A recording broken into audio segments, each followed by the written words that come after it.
morning, world. I'm Steve Rao, the host of Pod and Roku TV's World Edition. I greet you live from Morrisville, North Carolina, in the 8th largest state in our nation, the United States of America. The 8th largest state, North Carolina, right here in Morrisville. And on this show, we want to welcome you. We talk about global affairs, innovation, turbulence, economically, politically, everything going on in the world, the war in Ukraine, an ever-changing political landscape and environment, not only in the US, but around the world. But today, my monologue is based on two special days, one which started early this week, Women's History Month. And first of all, I want to say that we thank and commend every woman out there for their remarkable contributions to our country and to the world.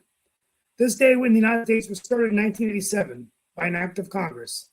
And we want this month to celebrate the women that have done extraordinary things, running companies, serving in Congress, serving in the US Senate. Yes, even the Vice President of the United States with the first female in the office of the Vice Presidency, Kamala Harris. Many world leaders around the world, including Sarah Marin of Finland and others around the world that are running nations and doing really great things. And in the United States, it began with the right to vote, but now we're glad that women are getting politically involved, not only here, but around the world, and also doing many, many other great things. So we want to thank you. On a personal note, I'll say that the smartest women in my life are all around me every day. Some of the smartest people in my life, my mother, my wife, my mother-in-law, my daughter, and all of them are, I see the tremendous strength that they bring and emotional intelligence. And I think women are naturally born leaders. And so hopefully we can talk about that today and over the course of the month. Now, the second day is a day we're celebrating today, and that is National Employee Appreciation Day. Now, the labor movement guaranteed in our country basic standards for workers, a minimum wage, safe and manageable work standards, an 8-hour workday. And these have been good for American workers, and labor unions continue to fight for those who are not treated right in the workplace. But on this day, I want us to make Employee Appreciation Day about the people that make our organizations run every day, across all industries: healthcare, manufacturing, technology, banking, financial services, and yes, city governments, county governments, state governments, and the federal government. All of these individuals are doing so much every day to not only help us create the bottom line, but to keep our organizations thriving and succeeding. But Employee Appreciation Day, I think, should not just be on one day. It's something we should think about every day in terms of, are we having those relationships with our employees? Are we giving the opportunities, career advancement opportunities in our organizations? Are we providing them opportunities to educate themselves on perhaps upgrading their skills for an ever-changing economy? One where jobs are being automated away, and it might be time to look at how do we upgrade our skills through community colleges and workforce training?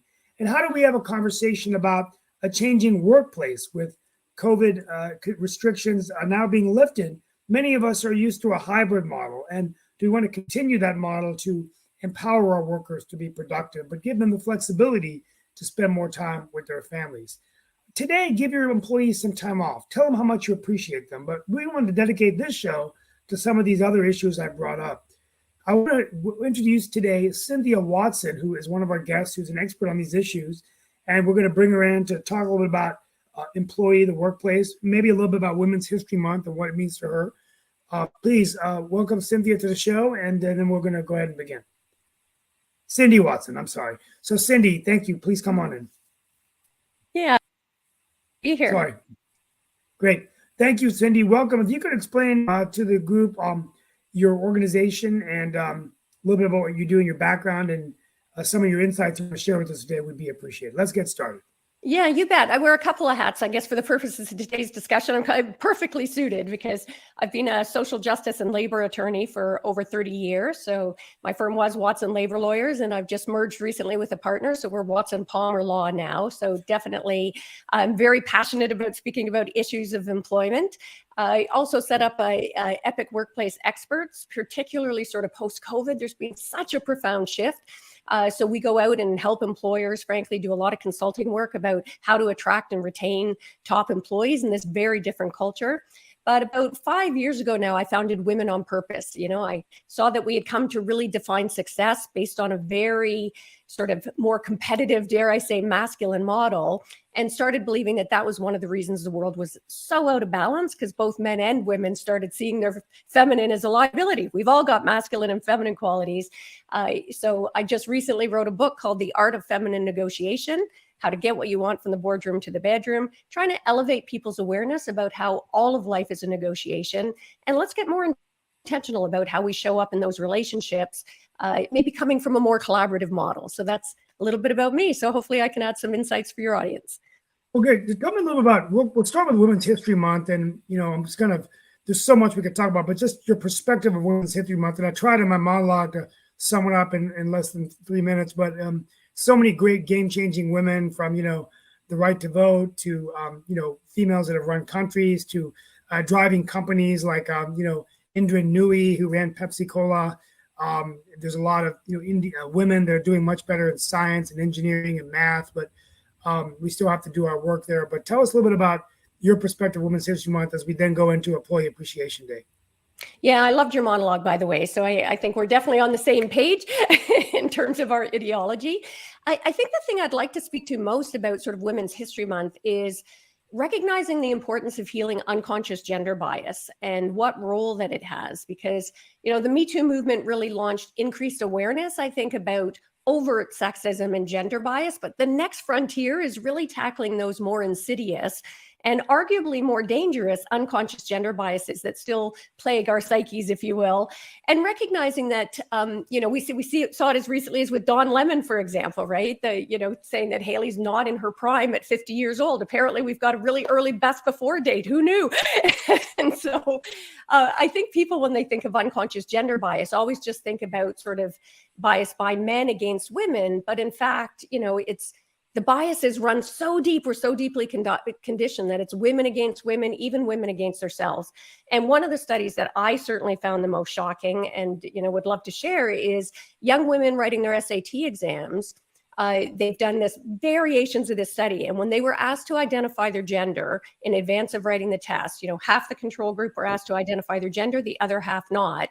And consistently, in study after study, those young women who were asked to identify their gender, simply check off whether they were male or female, actually performed more poorly time after time. So, it really, I think, causes us, or should cause us, to take a step back and realize the profound impact that these unconscious gender biases have on how women show up. And I think we need to stop the finger pointing and the blame game, and let's all start coming together to recognize that this is something that has to shift.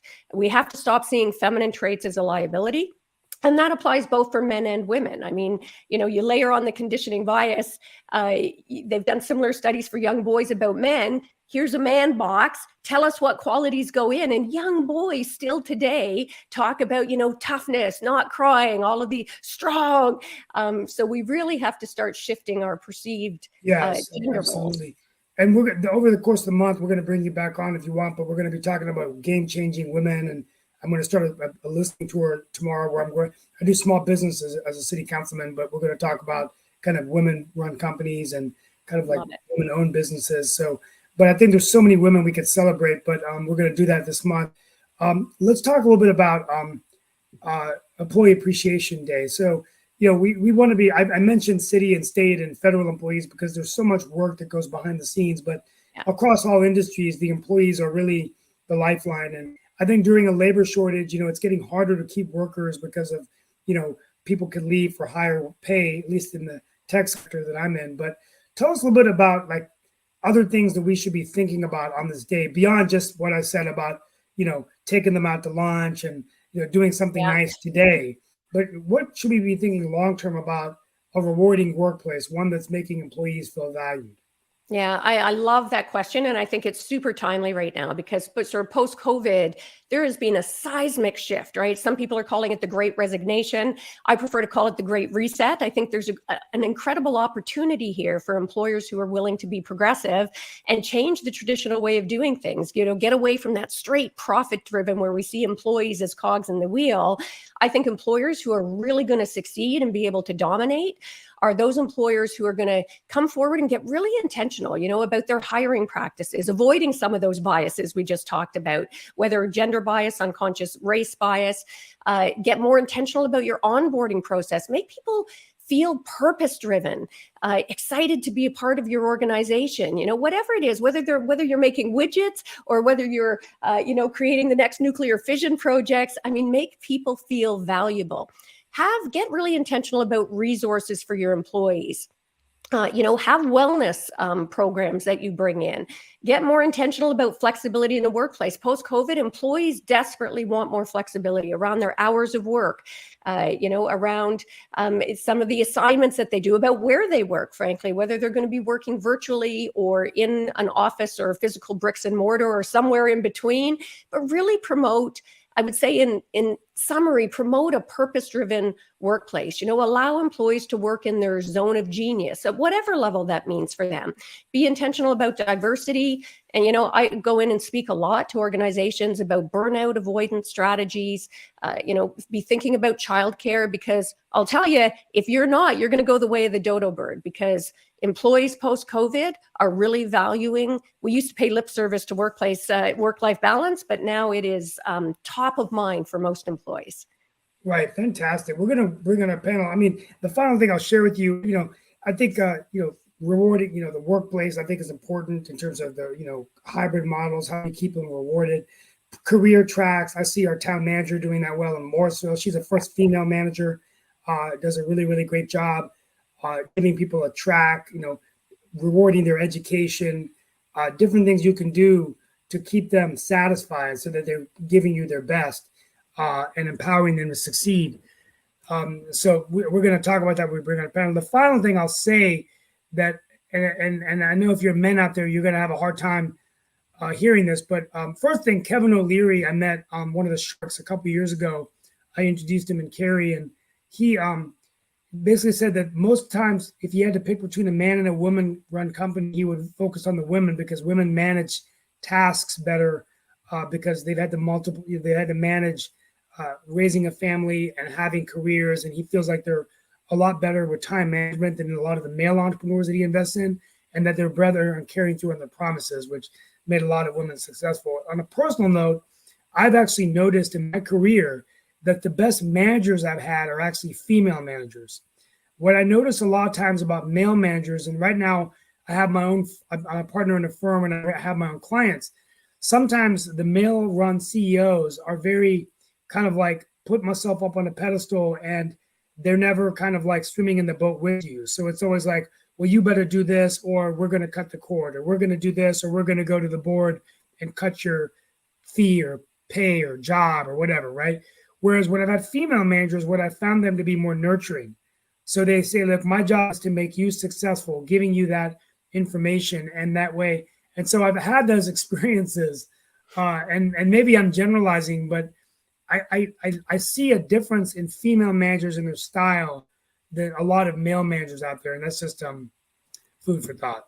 Yeah, and I love it's interesting because MIT's done some studies recently where they showed that you got higher productivity, more creative outcomes, the more women that there were in the organization. It was interesting across the board because typically I know Google had done a study where it was the diversity, where you have, diversity based on gender, race, all the factor class across the board, that you get much more creativity sparked. And I guess my advice I would just say is, for men and women, because it doesn't necessarily have to be gender-based. Part of the premise of the art of feminine negotiation is let's all start leaning into those so-called feminine traits, like bring collaboration and cooperation and compassion and empathy and curiosity to the table to get those best outcomes. Fantastic. Well, we're going to bring on a panel. Mark, come on in. We're going to bring everyone in to open it up for our roundtable. We have with us Dan Worthington, one of our political analysts, Lee Newton Rhodes, another analyst. Morning. We've got Nick Paudiva, the founder of IBM and Pot TV, and of course, Mark Lee, the producer of the show, and a radio celebrity as well as a panelist on analyst on Roku TV, Pod TV. But thank you all, gentlemen, for being here. Glad to be here and everything. Hey, Cindy, I had a quick question for you. Actually, I got several quick questions, but one of them is we do know that there is still, even in the 21st century, a serious pay gap. And I was just wondering what you're seeing in regard to that, and if we're seeing improvements in that, or is there enough improvements? Because I do know that that is one of the things that I'm oftentimes hearing is that in a number of fields, there is a pay gap between what women are paid and men are paid. Yeah, great question. I love increasing awareness about it. I think we are seeing some shifts, but definitely to go to your question, not nearly enough.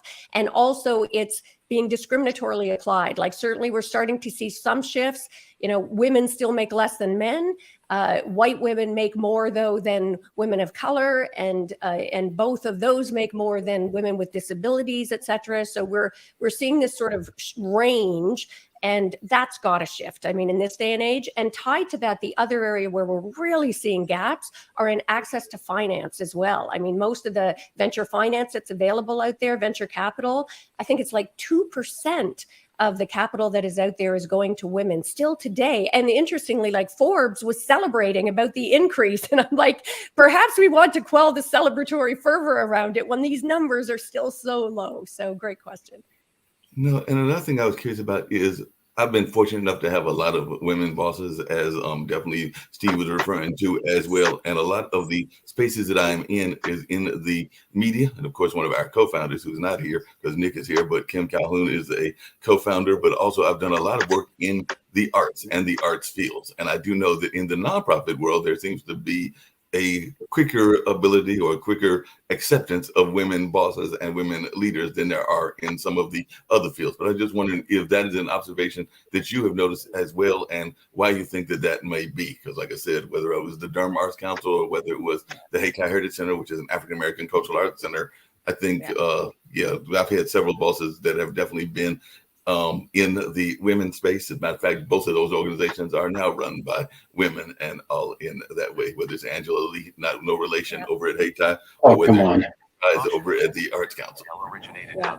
A great observation. And I think that goes back to the unconscious gender bias that we were chatting about as well, because it makes sense that in the arts and not-for-profits, that people would see women as being better suited, or at least suited for those roles, because the assumption is, well, women are going to be creative and artistic, and women for the not-for-profits are going to be more compassionate. So it's okay to have women in leadership roles in those kind of limited circumstances. Whereas in business, in politics, we still carry those biases that toughness carries the day, that success is defined based on a competitive model, and that women somehow aren't equipped for that.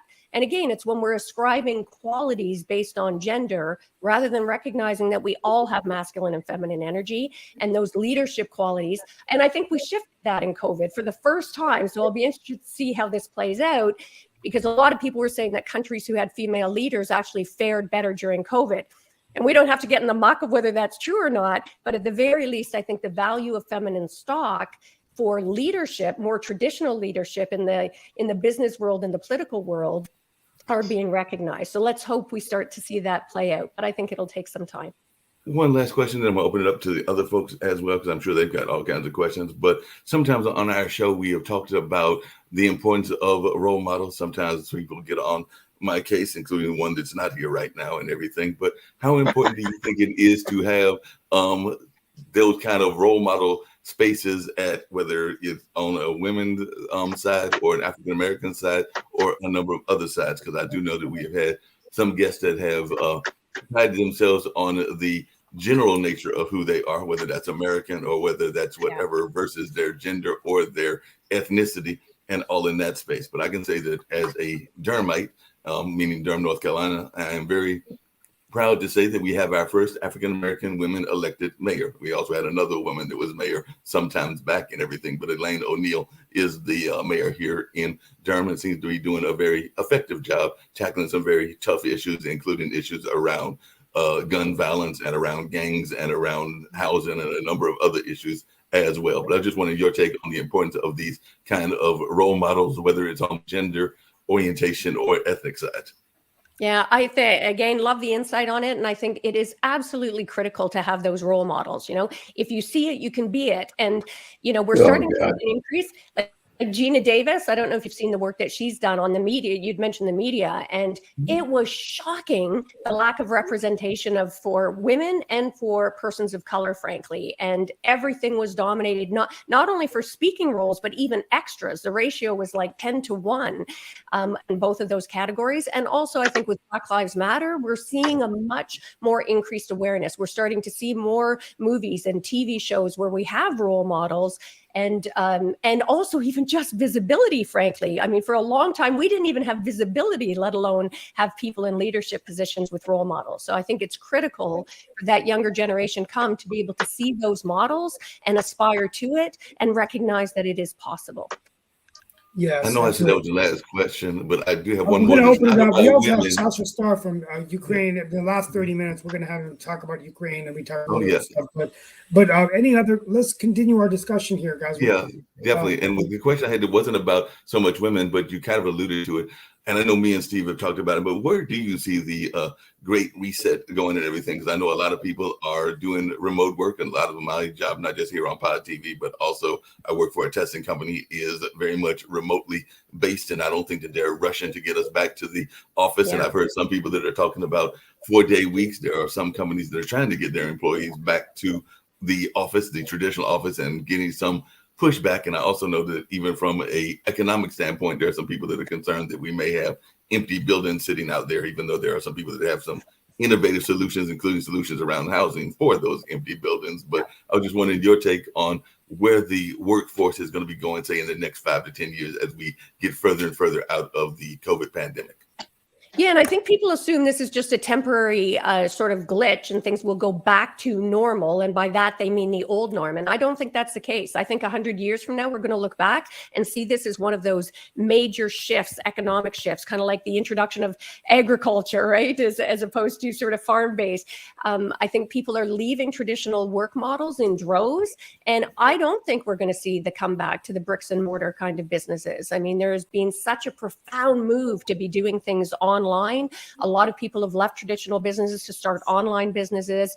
And I think employers have to start recognizing in that great reset as well. If they want to attract and retain top talent, they're going to need to change the way that they do business.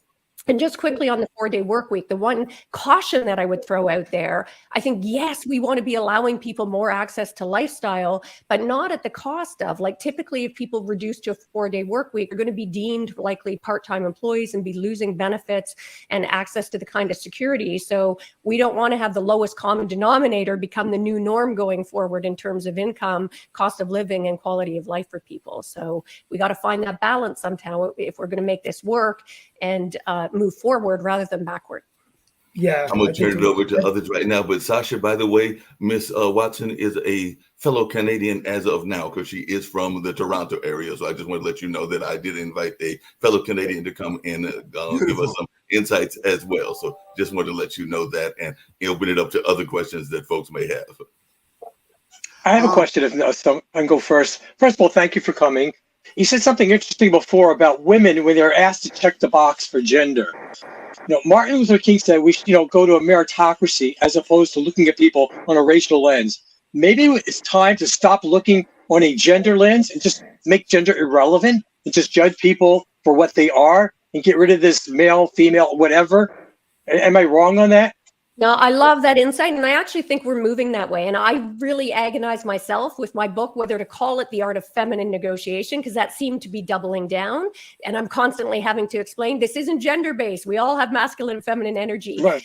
But right now, I think people ascribe certain traits as being either masculine, feminine, or neutral. And there was a huge study of 60,000 people, the Athena Doctrine, where and it was incredible, the consistency. But I think we are in a massive shift right now where we're moving away from gender identities altogether. And I think that's a good thing. Oh, geez.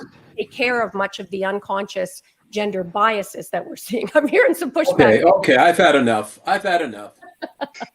Enough BS. Okay? Out of the cage. Listen. I appreciate everything you said, but let's get real. The work environment is highly competitive.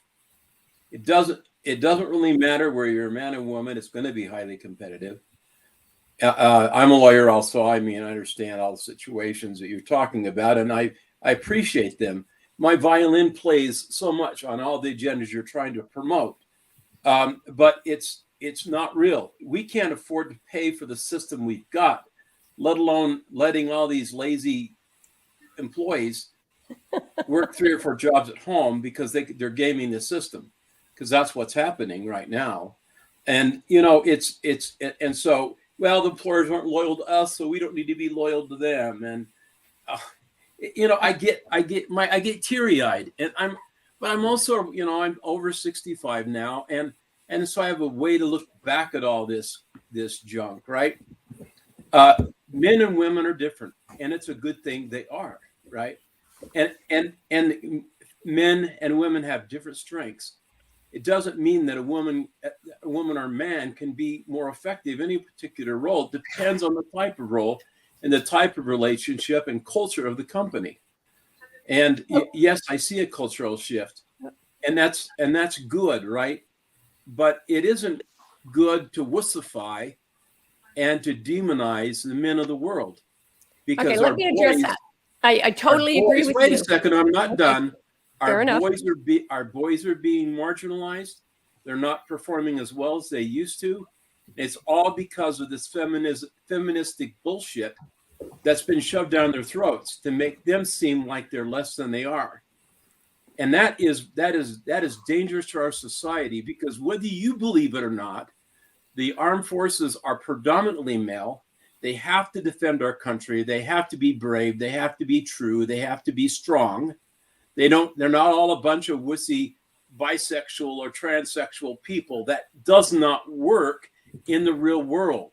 And so you guys are socialists and left-wing nuts, not that you are, but the people who are really destroying He means it in a good way. Society and our culture, because Out of love. strangling our social construct to the point where we can't be productive, we can't be positive, we can't continue forward with values that help propel us into a better way. It's just wrong. And so you go ahead. I've had my spill. How do you really feel? I love it. I think we need to have the dialogue. So this is great. And a couple of things may surprise you. I agree with you on, and I'll speak to that in a second. But I think one of the things I'm glad you mentioned about a violin, let you play the violin, because in fact, the symphony studies are sort of the proof is in the pudding, frankly, when we talk about, oh, geez, this bullshit about gender bias, certainly with symphonies where they were being judged, based on supposedly absolutely objective criteria. It was only when they went to blind auditions that they finally started having dramatically more women get into symphonies. So we really can't dispute the fact that these unconscious gender biases exist and that they run deep. They've done studies where they give people identical resumes, the only change being one has a man's name and one has a woman. And in overwhelming numbers, candidates, both men and women, choose the male for the job. Now, when you talk about the fact, though, that you use language like wussy when you're describing things that are ascribed to women, is in fact part of the problem. But the one thing I'm not describing. Okay, hold on. Now it's my turn. One of the things I totally agree with you on is about when you said the men in our society. I absolutely agree. When we talk about unconscious gender bias, that runs both ways. And if I didn't point that out, certainly men are also conditioned to believe that they have to be tough, that they have to be the provider, the protector, etc. We do. And that is dangerous as well. No, it's true. Actually, it's not the case. And again, the proof is in the pudding. We have a lot of primary income earners in the family. You mentioned the Army. Some of the most heroic things that have been done by women or people who fall elsewhere on the gender spectrum. You talk about left-wing crazy socialists, but there's a spectrum at any point. I don't agree with you. It's about having dialogue, meaningful, respectful dialogue, as I'm trying to do here, which is recognizing where there's value in the points that you make. Just dismissing them outright does a disservice, I think, to everybody. Well, and it's one of the reasons why it does a disservice to the dialogue too. I mean, there is a tension here. You're all one side of it. And not at all. You're the cheerleader, and you need cheerleaders on that side, but there's a balance in the world, right? And it depends on the culture too, right? The balance is the whole premise of the art of feminine negotiation. It's not gender based. It's that maybe the time has come for both men and women to stop being so afraid of leaning into those feminine skills. How is empathy considered only a No, it's a female good thing, trait? right? But that's not necessarily only a female trait. That's my point. That's my point. Precisely my I point. mean, I like win-win negotiations because getting to yes is what it's all about, right? Yeah. I mean, I don't think we're actually disagreeing. I think that the language you're using is different. I think that is precisely the point. Both men and women have to stop seeing so-called feminine as a liability, which goes back to the point that was made is let's stop ascribing gender to them at all. And you got very offended by that, but I well, think that you get to the point where if you start supporting the trans movement, Dan, this has nothing to do with trans. This is looking at people for being people. Period. No, we she need to made have- the comment. She started talking about people who are intersexed and that kind of thing. That's a separate conversation. That is a separate conversation, but she's trying to make it a part of this conversation. No, you raised trans. I had said nothing about Yeah, she sexual did. I think orientation. I gotta or defend gender. Cindy here. I mean, I think she's been talking about bringing in a perspective of both. You know, Right. she's- Well, because I believe that the trans movement is actually hurting women. It's hurting That women. could be, but that wasn't on the table this It morning. wasn't on the table We're at not that particular talking about time. that. Hey, We're talking Cindy, about just really women. quickly. Sasha hold on a Starr's second. been quiet. Hold on a Sasha, second. any Dan, points you want to Dan. make on this?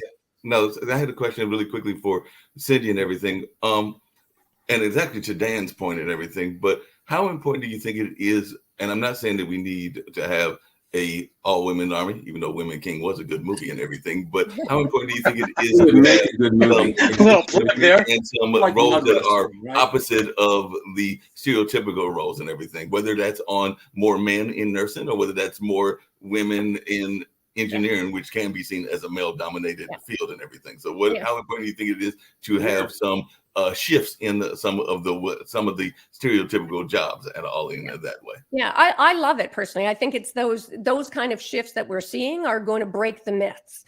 I mean, when we keep buying into old rhetoric and old patterns, we're never going to bust through the myths that cause the kind of conditioning that doesn't serve and male, female, or any of the spaces in between, frankly, right? So I absolutely think it's important. And it's interesting you mentioned the movie because don't forget, I mean, historically, we saw like in the Amazon, I mean, some of the fiercest warriors were women, like, sort of pre our current societal expectations. So I think it's really important that we recognize that. They got wiped out on Wonder Woman, if you remember, right? They got wiped out. Okay. Right. Let's make that clear. No. Hey, listen, that's Cindy. I think that it's good that people who are talented, no matter what gender, can be successful and that they can fill the full measure of their creation. I do believe that you shouldn't undermine or discount the role of women who choose to stay home and raise children and families. Agreed. Because that's very strongly needed in our country because it raises strong children with strong values and work ethics that help build our country, right? So, the problem with all of the stuff is if we need to honor all women, whether they're in the home, whether they're in the workplace, women are a joy. They're a gift. They're bestowed by God with different characteristics that are wonderful than we guys have, right? Because we're just different. And that's a good thing. It's like that notion of women are, because I had a guest on one of our other shows that brought up the book, and it's a very famous book that is men are from Mars, women are from Venus, and all into that. So there are really different ways that folks are raised and thought to be in different spaces. But there are also, as Cindy was saying, some stereotypes, and I'm actually going to bring up one today. Might get myself in trouble with some of you conservatives, but there is a running theory out there that the welfare lines and the welfare roles are filled with African-American women and all in that. But studies, and I think Cindy can back me up on this, have showed that the number one recipients of welfare are actually white women, if I remember correctly, and all in that space. So because there are more of them, right? Yeah, and actually, I don't know the stats on that, but I love the point you're making. And also, just going back to, yes, we should respect women who want to stay home and make that decision. And we also need to, the missing piece, though, I think, is that we also need to respect men who decide to stay home. Or Oh no, I don't buy that. I choose don't buy those. that. Get Based off on the bed, based Bob. on what, if I Share may the ask? So what is the problem with the man right? who chooses to? Is I thought America is all about free choice and democracy. Isn't that Yeah. everything Do what we they got want, more? but it's just not something I strive to, right? Because I see the male's responsibility as the primary breadwinner in the home. Now I realize that sometimes the woman is more skilled and can earn more and capable, right? And the guy's kind of dumber and can't do as much. And Or he has a home-based business, Dan. huh? Or Well, he Or he has a genuinely home-based feels business. passionate. Well, It just works for the family. I mean, I work out of my home, right?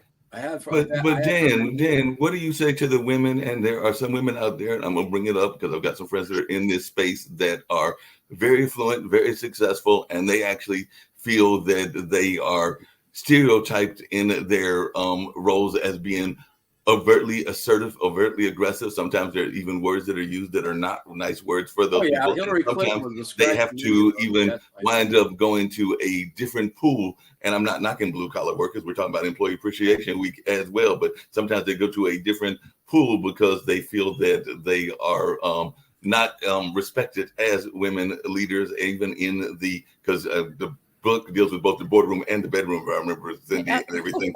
And definitely there are some very successful women that I know that have had some hard times in the dating space as single women because of their being in the corporate America lanes. But Cindy, I just wanted your take on that because, like I said, I've got some friends around the country that have and I'm happy to share. And thanks for raising that, actually, because I mean, I was guilty of that, to be quite frank. My clients called me the Barracuda for many years, and they meant it as the highest compliment, of course. I can see how that would be, Cindy.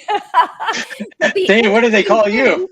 Let me just very quickly, because I had taken a negotiation course in law school where we were basically negotiating for our marks.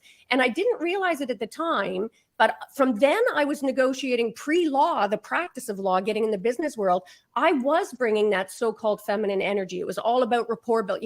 What do you need? What can I do for you? What can you get? And I won every negotiation that year because of that, without realizing it. Then I started the practice of law and looked around, and I'm like, I better get scrappier if I'm going to get taken seriously. And I think that goes exactly to the point you were making, that women show up. And so it's a double whammy, because partly we show up differently, believing that's the only way to succeed.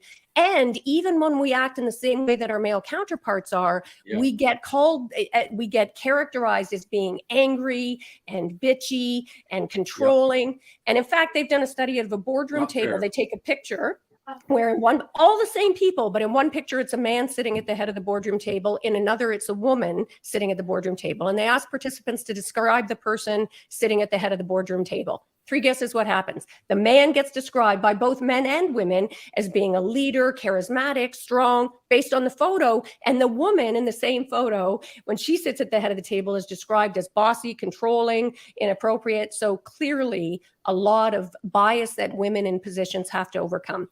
Some of it's internal, some of it's external. What was it? Was it true? Yeah, I was 100%. I was guilty of being a Barracuda for years. Yeah, because sometimes women think they have to be that way because of their male counterparts.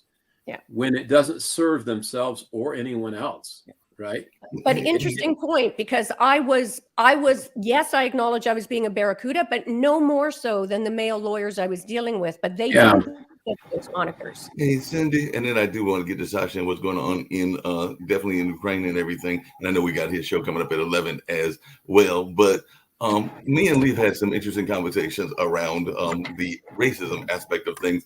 And there is such a thing as covert racism and overt racism, and all in that space. So is that something that we're also seeing in the gender bias? Because one of the things, and I'm not going to try to speak out of school, and Lee can correct me if I'm wrong, but he's actually asked me about whether when I brought up redlining and things that are going on in housing, he has asked me if that is an official policy. And I would say it's not an official policy, but it can be like a overt policy that is out there and that is not necessarily written in rules and all of that space, that is like a written rule that you are supposed to do it that way, but it is done because it is an unwritten rule, for lack of a better term. But I was just wondering your thoughts around that, and if that is something that also exists in the gender bias space as well.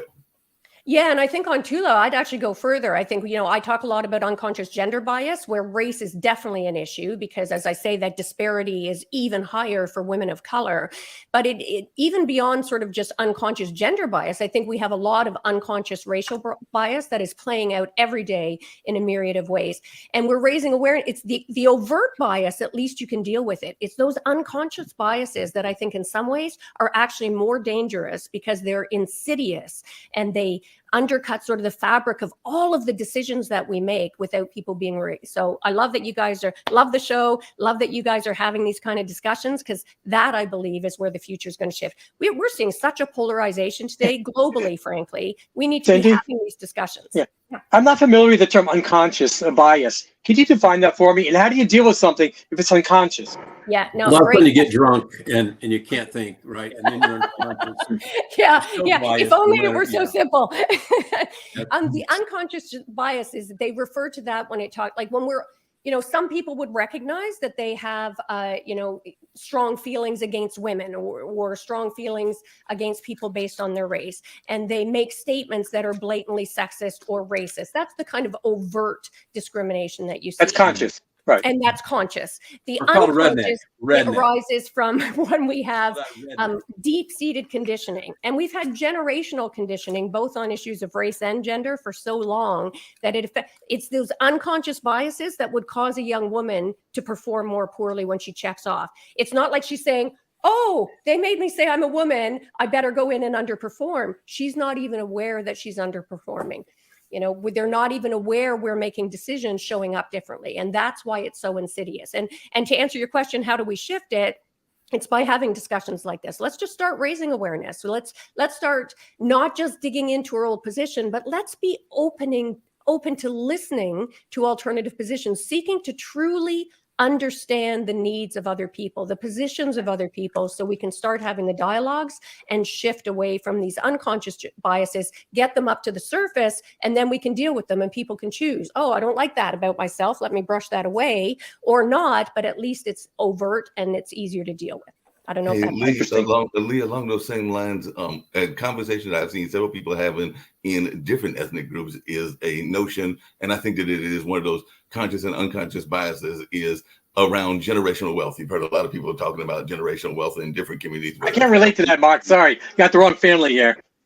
No, No, not but, me either. that was my point, is that in some generational wealth, it's almost like it's ingrained into society to pass on the money and to pass on the success onto the next generation. And some societies, it is more ingrained than others, because it was definitely a thing. Why would you not want to do that as a parent? In Wall Streets and all in that, if you look at the historical Black Wall Streets, but then they were destroyed, and there was a less of a push to have that happen. And now that is being reversed, where more and more people are looking at trying to make sure that they are leaving something for their descendants, whatever that may be. I don't have any kids, but I do hope to at some point.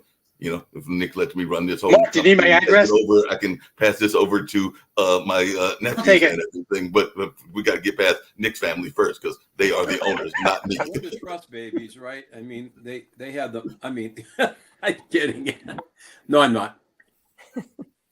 Well, I mean, we're gonna keep going today. A couple of things, Sasha. Maybe a quick update from Ukraine by you. Alex Murdaugh found guilty of murder. That's the big news of the day. I don't think anyone's shocked with that. I don't know what happened there, but But did he do it? That's what I want to know. I'm going to give you more news. Real I quick. wasn't there. More schools are wasn't there dropping either. SAT and ACT requirements, and police could not be allowed to sue former President Trump over January 6th. 12 officers and several Democratic House members want to hold Trump liable for physical and psychological. Now let me see. So you're saying a Democrat decided that Trump could be sued by I don't know. It just says police officers. And finally, so the the Ohio Democratic train Attorney derailment. General decided that. Boy, I'm surprised. Ohio train derailment is going to be tested for pollutants. So that's the other big issue of the day. Let's go to let's finish off with Cindy today. We can come back in the last few minutes to talk about some of these issues. But I have one comment. Sure. about Yes, Sasha, please. Cindy, first of all, my pleasure to have you on the program. And Thank you. I would like to give you one very interesting example of which very few people are aware of. I don't know if you are following chess or chess in Canada, for example. Probably not. But my wife, Navastar, happened to be 8 times Canadian chess champion and Wow. represented Canada internationally many times. And actually, I remember many years ago, she was a bronze medal winner on the first board, representing Wow. Canada in the World Olympiad. So when she came back home, she was asked by Canadian Chess Federation to publish an article for their magazine. And so she asked, what theme would you recommend? And at that time, Nava would outplay probably 99.9999% of all Canadian players, including men and females and transgenders and just name it. So, you know what was the article theme that she was given to? She would have to describe why men are better chess players than women. Can you imagine? Oh wow, man! How condescending Incredible. is that? Incredible. It's incredible. Absolutely agree with you. Douchebag. But I had to help her to really dig into the subject and find out why. And we went into studies by one of the leading university, Hopkins University in the United States, where they had studies on that subject. And at that time, it was many years ago, the studies showed that most likely the reason is that women's two brain hemispheres are wired somewhat differently than men's, and therefore in certain areas, women are actually stronger and better Yep. with than men, but yet some other areas when chess fits into that area because it's close to Analytical? Laura Limbic, yeah. Well, I don't know if it's been proven beyond any reasonable doubts. I doubted that, especially now the females are getting stronger and stronger in chess. By the way, they're winning now tournaments. They're competing on equal terms. The only thing is that if you will take 100 players, there will be probably 95 male players and only 5% female players. And that's the reason also very interesting that in elementary school, it's about 50-50. But then when they're moving to juniors and high school and so on, then females for some reason are dropping from chess. And somebody commented that they have much better and viable interests than chess. And that's why they're... they get a life. Yeah, they have a life. Yeah, Have a life. Right. And a lot of men are to just keep playing chess. And what's surprisingly is that most of them are very lousy players, but they just keep playing and playing and playing. Now, on the highest, on international stage, you will see that male, they are respecting each other. When they're playing of two male of similar strength, you would anticipate that there will be a draw, and rather very quickly. In females tournaments, there are almost no draws. Even in the drawish positions, they are playing until one will win. They have absolutely great fighting spirit, which male don't have. Yeah, And that's interesting. also surprising. Well, I love a couple of things I comment for. Thanks for sharing that. I love that story. That's in the article they asked her to read. I was going to say it's incredible, but it's actually not surprising, which is a sad commentary. But two things. One, in terms of the brain chemistry, there definitely are differences. The intra and inter hemispheres. So women tend to be able to go across both hemispheres of the brain more frequently, and it's a brain structure issue, whereas men tend to be more intra within each hemisphere of the brain. You're either in that right or that left hemisphere of the brain.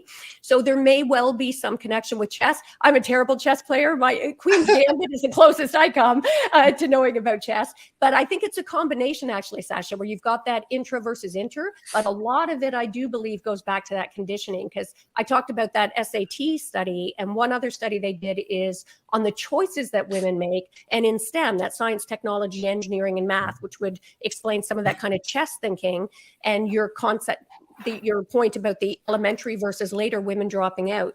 They did studies where they asked women whether they would prefer the arts versus STEM, so that is sort of more traditionally feminine versus what's considered masculine.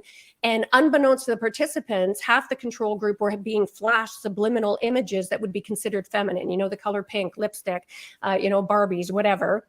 And the other half were flash neutral.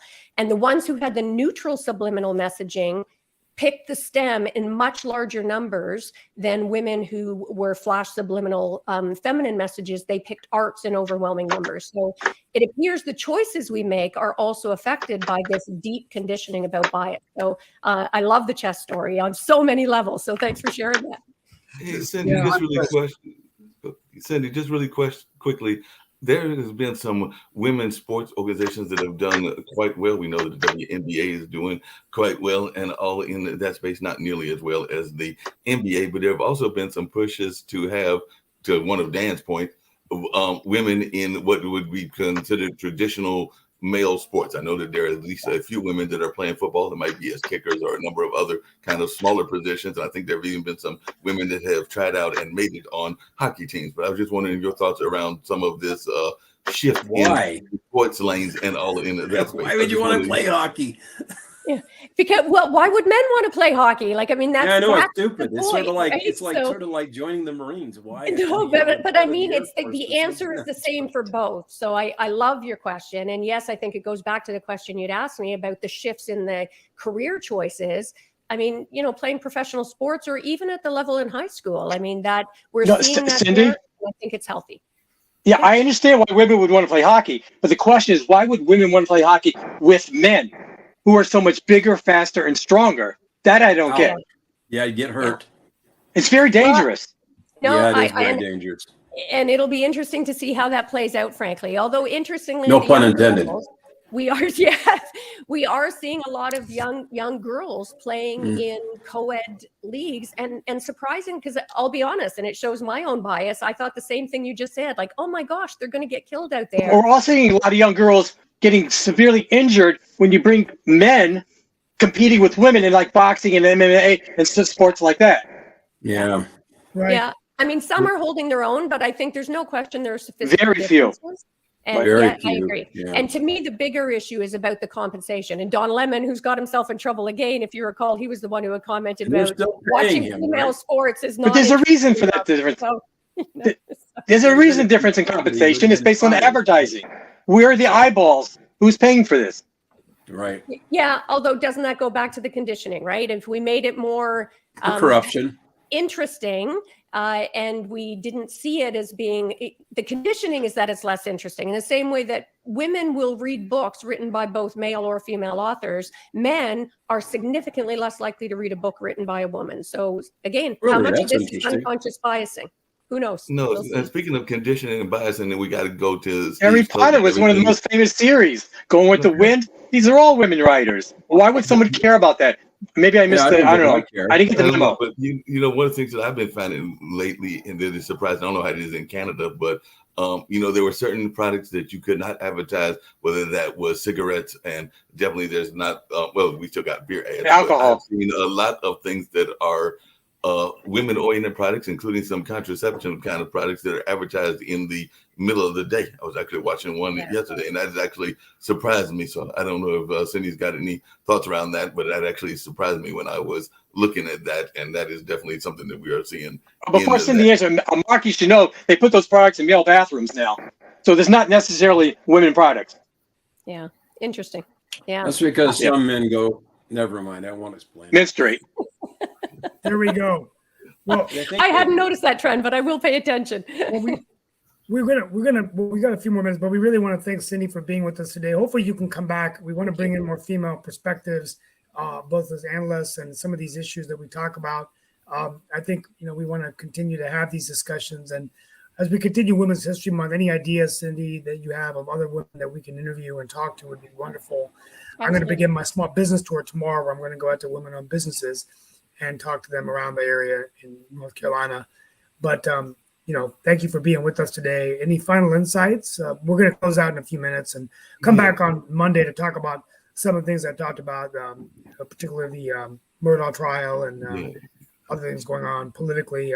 Presidential candidate Ramaswamy, another Indian American, along with Nikki Haley, and the presidential. More and more people talking about the presidential race, and all eyes on North Carolina and who will be our next governor. Will it be Attorney General Josh Stein or Trump-backed Mark Robinson, Lieutenant Governor? Never held a political office and made one speech on guns and went from working on a manufacturing assembly line to being Lieutenant Governor of North Carolina. So, and maybe he'll be governor as well. Hey, Cindy, just really quickly to get back to the employee things, and then we'll go to Steve's closeout.